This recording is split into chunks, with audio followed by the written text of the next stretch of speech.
The Art of War by Sun Tzu, translated by Lionel Giles. Part 1.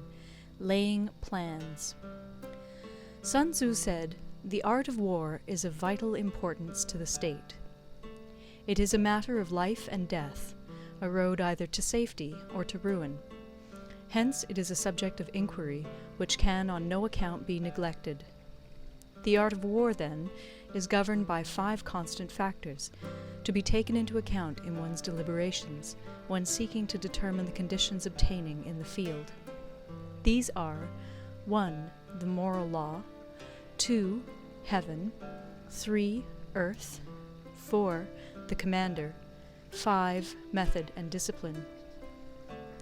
The moral law causes the people to be in complete accord with their ruler, so that they will follow him regardless of their lives, undismayed by any danger. Heaven signifies night and day, cold and heat, times and seasons. Earth comprises distances, great and small, danger and security, open ground and narrow passes, the chances of life and death.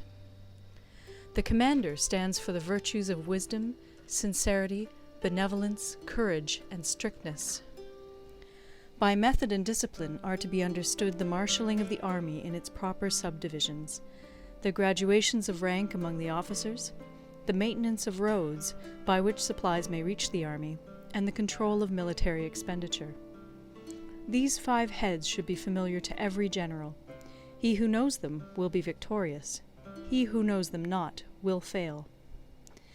Therefore, in your deliberations, when seeking to determine the military conditions, let them be made the basis of a comparison in this wise.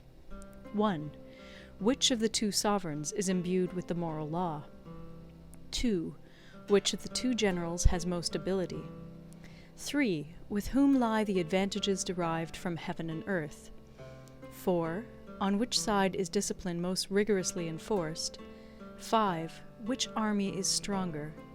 6. On which side are officers and men more highly trained? 7. In which army is there the greater constancy both in reward and punishment? By means of these 7 considerations I can forecast victory or defeat. The general that hearkens to my counsel and acts upon it will conquer. Let such a one be retained in command.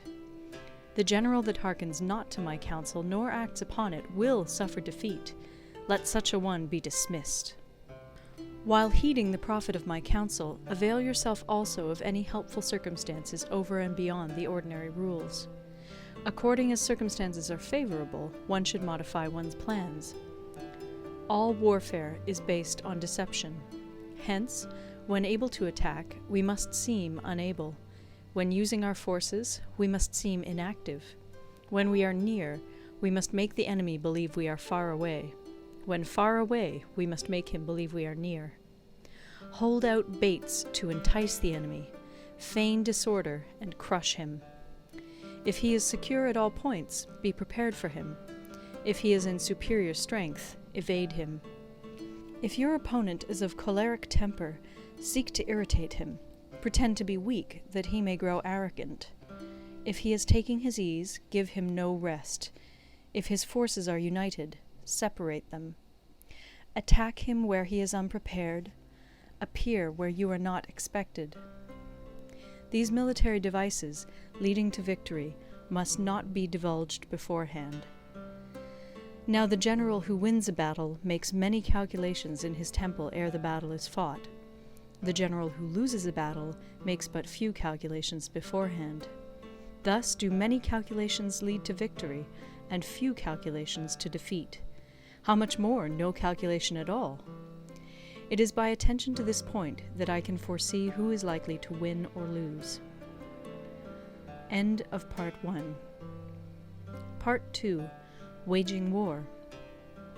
Sun Tzu said, "In the operations of war, where there are in the field 1,000 swift chariots, as many heavy chariots, and 100,000 mail-clad soldiers, with provisions enough to carry them 1,000 li, the expenditure at home and at the front, including entertainment of guests, small items such as glue and paint, and sums spent on chariots and armor, will reach the total of 1,000 ounces of silver per day.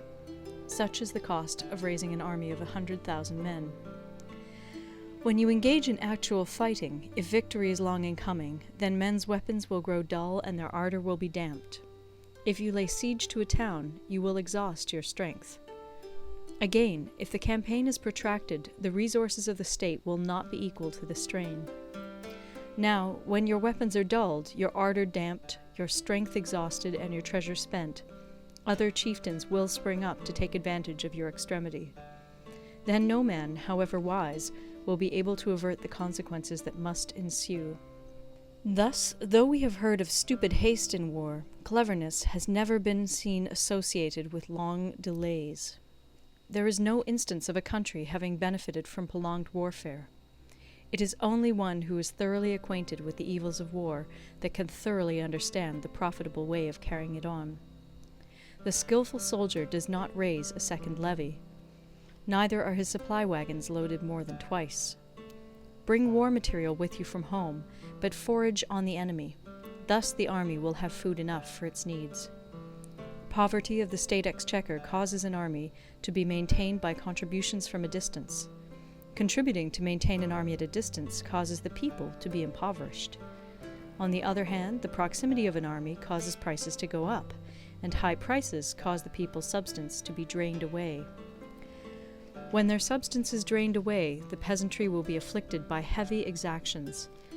With this loss of substance and exhaustion of strength, the homes of the people will be stripped bare, and 3/10 of their income will be dissipated, while government expenses for broken chariots, worn-out horses, breastplates and helmets, bows and arrows, spears and shields, protective mantles, draft oxen, and heavy wagons will amount to 4/10 of its total revenue. Hence, a wise general makes a point of foraging on the enemy. 1 cartload of the enemy's provisions is equivalent to 20 of one's own, and likewise a single picul of his provender is equivalent to 20 from one's own store. Now, in order to kill the enemy, our men must be roused to anger. That there may be advantage from defeating the enemy, they must have their rewards. Therefore, in chariot fighting, when 10 or more chariots have been taken, those should be rewarded who took the first. Our own flags should be substituted for those of the enemy, and their chariots mingled and used in conjunction with ours. The captured soldiers should be kindly treated and kept. This is called using the conquered foe to augment one's own strength. In war, then, let your great object be victory, not lengthy campaigns.